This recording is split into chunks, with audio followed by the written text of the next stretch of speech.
मतलब नहीं होता है कि बंगाली का ऊपर आप अत्याचार करे, ये हम नहीं छोड़ेंगे।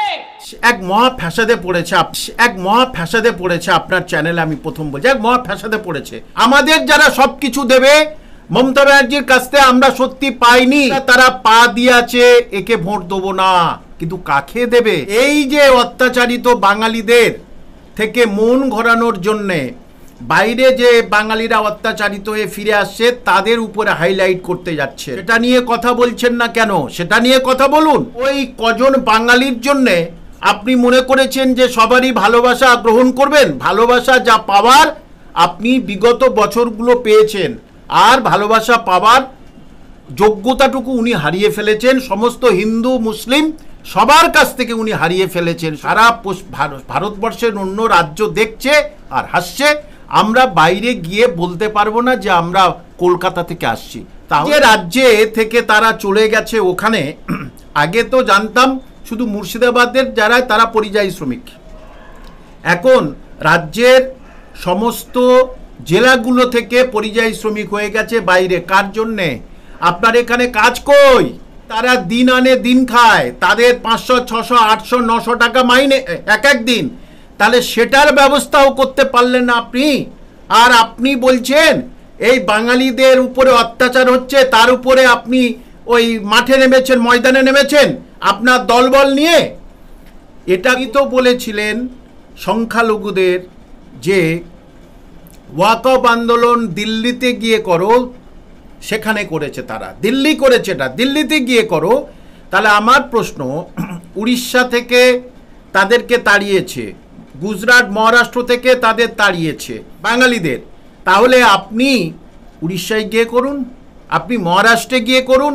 ছোট তামান্না মল্ল এরা তো বাঙালি মুসলিম, তাহলে এদের নিয়ে কিছু বলছেন না কেন?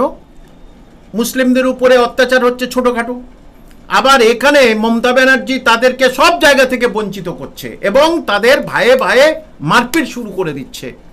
এটাও তো বাঙালি, এদের নিয়ে বলুন। যা করেছেন সেটা হাসির খোরাক ছাড়া আর অন্য কোনো কিছু নয়। মুসলিম ভোট, তারা মুসলিমরা তারা পা দিয়েছে, একে ভোট দেবো না, কিন্তু কাকে দেবে? ইমাম সাহেব বলে দিল তৃণমূল কংগ্রেস আমার এই করছে, তাহলে ওই ভোটটা পেয়ে গেল। ইমাম ভাতা দেওয়ার পিছনে রাজনৈতিক কারণ, ওইটা কোনো সামাজিক কারণ নেই, কোনো উন্নতির কারণ কিচ্ছু নেই। মমতার হঠাৎ করে এই বাংলা প্রীতির পিছনে অধিসন্ধিটা কি?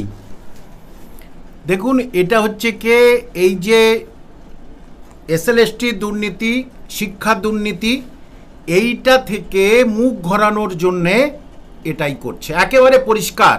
কারণ উনি বাঙালিদের বাইরে অত্যাচার করছে, ঠিক সেটা কাম্য নয়, সেটা উনি ঠিকই বলেছেন।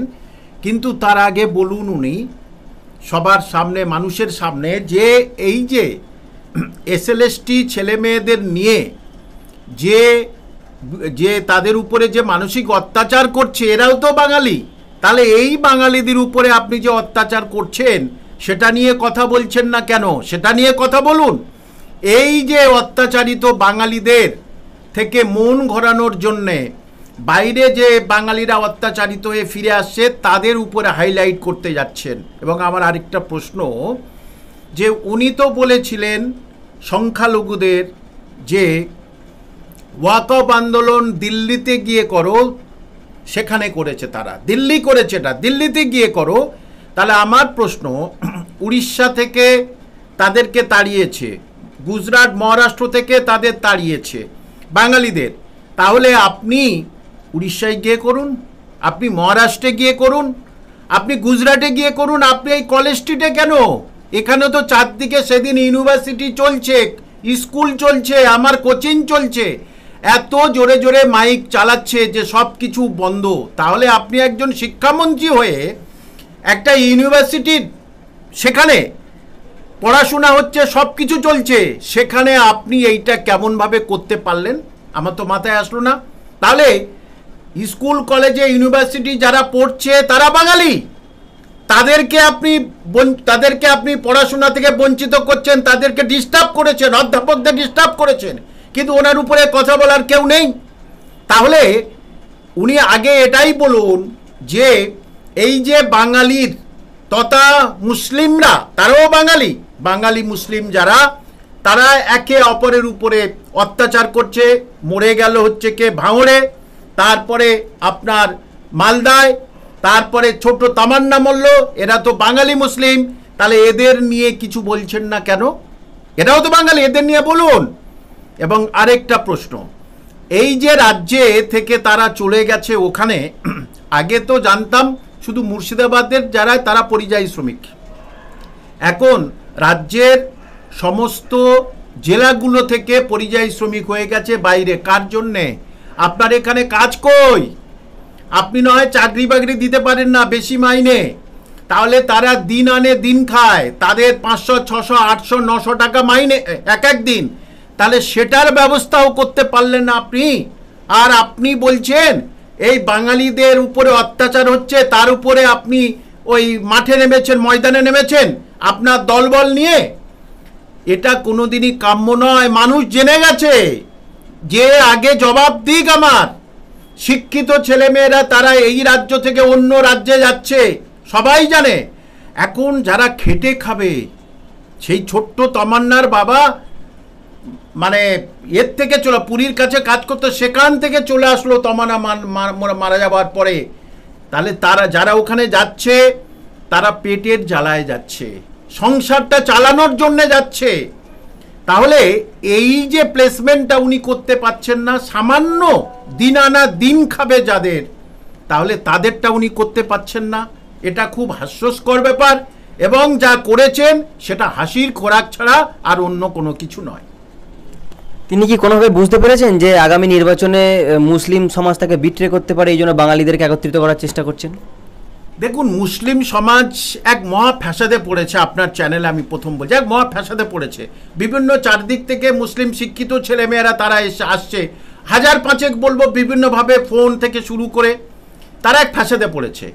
এদিকে দেখছে যে বিভিন্ন রাজ্যে মুসলিমদের উপরে অত্যাচার হচ্ছে ছোটোখাটো, আবার এখানে মমতা ব্যানার্জি তাদেরকে সব জায়গা থেকে বঞ্চিত করছে এবং তাদের ভাইয়ে ভাইয়ে মারপিট শুরু করে দিচ্ছে। যে মল্ল সে মুসলমান, এবং যাদেরকে অ্যারেস্ট করা হলো তারাও মুসলমান। তাদের কি উনি খেতে দিচ্ছেন? তাদের সংসারটা চলবে কি করে? এটা কিন্তু সংখ্যালঘুরা বুঝে গেছে। কিন্তু সংখ্যালঘুরা এখন ভাবছে কাকে ভোট দেবো। তাদেরকে এদিকে বিজেপি জুজু দেখানো হয়েছে, এদিকে বলছে তোমরা যাবে কোথায়, আমার ছাড়া তোমাদের কোনো গতি নেই। এদিকে কংগ্রেস সিপিএম স্ট্রং নয়। তাহলে সংখ্যালঘুরা কার ছায়ায় যাবে? সংখ্যালঘুদের মাথায় এখন দুশ্চিন্তার ভাঁজ। কিন্তু তারা মমতা ব্যানার্জির শাসনকে আর চাচ্ছে না, একেবারে নিশ্চিত। তারা মানে যারা ওনার কাছ থেকে কিছু পায় তাদের কথা ছেড়ে দিচ্ছি, আম জনতা, শিক্ষিত ছেলে মেয়ে যারা 14 বছর মাদ্রাসা সার্ভিস কমিশনের পরীক্ষা হয়নি, উনি মাদ্রাসার মন্ত্রী, সংখ্যালঘু দপ্তরের মন্ত্রী। সংখ্যালঘুদের উন্নতি কি হয়েছে বলুন তো? বলবে সংখ্যালঘুদের অনেক উন্নতি করেছে। হিন্দু ভাই বোন যারা শুনছেন তারা শুনুন, কন্যাশ্রী হিন্দু মুসলমান সবাই পেয়েছে, যুবশ্রী সবাই পেয়েছে, লক্ষ্মীর ভাণ্ডার সবাই পেয়েছে। কই মুসলমানদের জন্য ইমাম ভাতা পেয়েছে, ওদিকে ব্রাহ্মণ ভাতা পেয়েছে, পুরোহিত ভাতা পেয়েছে। তাহলে সংখ্যালঘুদের জন্য কি কোনো করেছে? যে সংখ্যালঘু প্রীতি ভাতা, সংখ্যালঘু উন্নয়ন ভাতা করেছে? তাহলে হিন্দু ভাই বোনদের কাছে, তাদের কাছে মেসেজ চলে গেছে যে সংখ্যালঘুদের ঢেলেই দিয়েছে। কিন্তু সংখ্যালঘুদের কি অবস্থা সেটা তারা শেষ পর্যন্ত, শিক্ষিত ছেলেমেয়েরা তো শেষ পর্যন্ত যারা দিন আনা দিন খায় তারা এখানে কাজ না পেয়ে পরিযায়ী শ্রমিক হয়ে যাচ্ছে। সংখ্যালঘুদের কি অবস্থা আপনি শুধু ভাবুন। রাজ্যে 26,000 চাকরি প্রার্থী পথে বসে পড়েছে, সেই নিয়ে মমতা ব্যানার্জি কোনোদিন পথে নামেনি। এদিকে স্কুল কলেজে ধর্ষণ হলে পরে সেখানে নিয়ে তিনি পথে নামেন না। এদের এই বাঙালি নিয়ে পরিযায়ী শ্রমিক নিয়ে তিনি পথে নামছেন। তা মেন উদ্দেশ্যটা কি? মেন উদ্দেশ্য একটাই, ফোকাস সরিয়ে দাও একটু। এই দেখো আমি বাঙালির হয়ে কত কি বলছি, দেখো বাঙালি অত্যাচারিত হচ্ছে। আবার বলছি এটা খুব খারাপ, মেনে নেওয়া যায় না, আমি বাঙালি, এটা মেনে নেওয়া যায় না। কিন্তু সেটা কত পার্সেন্ট বাঙালি? 1%, 2%, 3% বাঙালি? তুমি 95% বাঙালিকে শান্তিতে বাস করতে দিচ্ছ না কেন? শিক্ষিত, কম শিক্ষিত, মধ্যশিক্ষিত, চাকরিজীবী, তারা ডিএ পাচ্ছে না, তাহলে কাকে আপনি সন্তুষ্ট করেছেন? আর ওই কজন বাঙালির জন্যে আপনি মনে করেছেন যে সবারই ভালোবাসা গ্রহণ করবেন? ভালোবাসা যা পাওয়ার আপনি বিগত বছরগুলো পেয়েছেন, আর ভালোবাসা পাওয়ার যোগ্যতাটুকু উনি হারিয়ে ফেলেছেন। সমস্ত হিন্দু মুসলিম সবার কাছ থেকে উনি হারিয়ে ফেলেছেন। শুধু ওই একটু কথা বললাম, মুসলিম ভোট তারা, মুসলিমরা তারা পা দিয়েছে একে ভোট দেবো না, কিন্তু কাকে দেবে এটা সবাই যারা রাজনৈতিক লিডার তাদের কাছে আমি এটা আবেদন করলাম। তারা বলছে আমাদের যারা প্রোটেকশন দেবে, আমাদের যারা সব কিছু দেবে, মমতা ব্যানার্জির কাছ থেকে আমরা সত্যি পাইনি। কি পেয়েছে? ইমাম ভাতা, মুয়াজ্জিন ভাতা। সেটা কি? ইমাম ভাতার মুয়াজ্জিন ভাতা, ইমামের কথা কারা শোনে? প্রান্তিক, গরিব, কম শিক্ষিত মুসলমান, তাদেরকে সম্মান রেখে বলছি কম শিক্ষিত বলে, তাদের কথা শোনেন। যারা মসজিদে নামাজ পড়ান ইমাম, তাহলে সবাই মসজিদে নামাজ পড়তে যায়, তাহলে ইমাম সাহেব বলে দিল তৃণমূল কংগ্রেস আমার এই করছে, তাহলে ওই ভোটটা পেয়ে গেল। ইমাম ভাতা দেওয়ার পিছনে রাজনৈতিক কারণ, ওইটা কোনো সামাজিক কারণ নেই, কোনো উন্নতির কারণ কিচ্ছু নেই, এটা একদম পরিষ্কার। আমার শেষ প্রশ্ন, গতকাল একটা খুব ভিডিও ভাইরাল হয়েছে সমাজ মাধ্যমে, যে একটা স্কুলের ভেতরে ছাত্ররা সেখানে শিক্ষা অর্জন করতে গেছে, সেখানে রীতিমতো জল জমে গেছে, সেখানে মাছ ধরছে ছাত্ররা, তাহলে আগামী শিক্ষা ব্যবস্থা কি জলের তলায়? হ্যাঁ, একেবারে তো জলের মধ্যেই ফেলে দিয়েছে। সমস্যাটা সারা পশ্চিমবঙ্গে দেখতে পেয়েছে। কোথাও একজন শিক্ষক 200 জন ছাত্র গিয়ে গল্পকাল করে ছেড়ে দিচ্ছে, কোথাও একজন ছাত্রছাত্রী, একজন ছাত্র, সেখানে 5 জন শিক্ষক, তারা বসে গল্প করে চলে যাচ্ছে। এবং স্কুল, মাদ্রাসা, প্রাইমারি, কতগুলো প্রাইমারি উঠে গেছে আপনি দেখুন। দক্ষিণ 24 পরগনা তো অন্তত 100খানেক প্রাইমারি স্কুল উঠে গেছে, বন্ধ হয়ে গেছে। তাহলে জোর জবরদস্তি করে এটাই করছেন তোমরা ইংলিশ মিডিয়ামে পড়ো, ইংলিশ মিডিয়াম স্কুল হবে, তাদের কাছ থেকে আমরা, আমার যারা নিচের সব লিডার, তারা ওই পয়সা তুলে করে খাবে, এছাড়া আর অন্য কোনো কিছু নয়। বাংলার যে গৌরব, শিক্ষার গৌরব, এখান থেকে কত নোবেল পেয়েছে, 3 জন নোবেল পেয়েছে, এখান থেকে 3 জন নোবেল পেয়েছে। তাহলে সেই বাংলার গৌরবটা কোথায় হারিয়ে ফেলছেন উনি? কোথায় বাংলার গৌরব? যারা স্বাধীনতা নিয়ে এসেছে, বাঙালিরা স্বাধীনতা নিয়ে এসছে, যেখানে নজরুল, রবীন্দ্রনাথ বিশ্ব কবি, তিনি সারা বিশ্ব তাকে ইউনিভার্সিটিতে পড়ানো হয়, সেই বাঙালিদের আপনি আজকের এরকম ভাবে মাটির সঙ্গে মিশিয়ে দিচ্ছেন। সেই বাঙালিদের শিক্ষা আজকের জলের তলায়, তারা মাছ ধরছে, সারা ভারতবর্ষের অন্য রাজ্য দেখছে আর হাসছে। আমরা বাইরে গিয়ে বলতে পারবো না যে আমরা কলকাতা থেকে আসছি, তাহলে মারবে।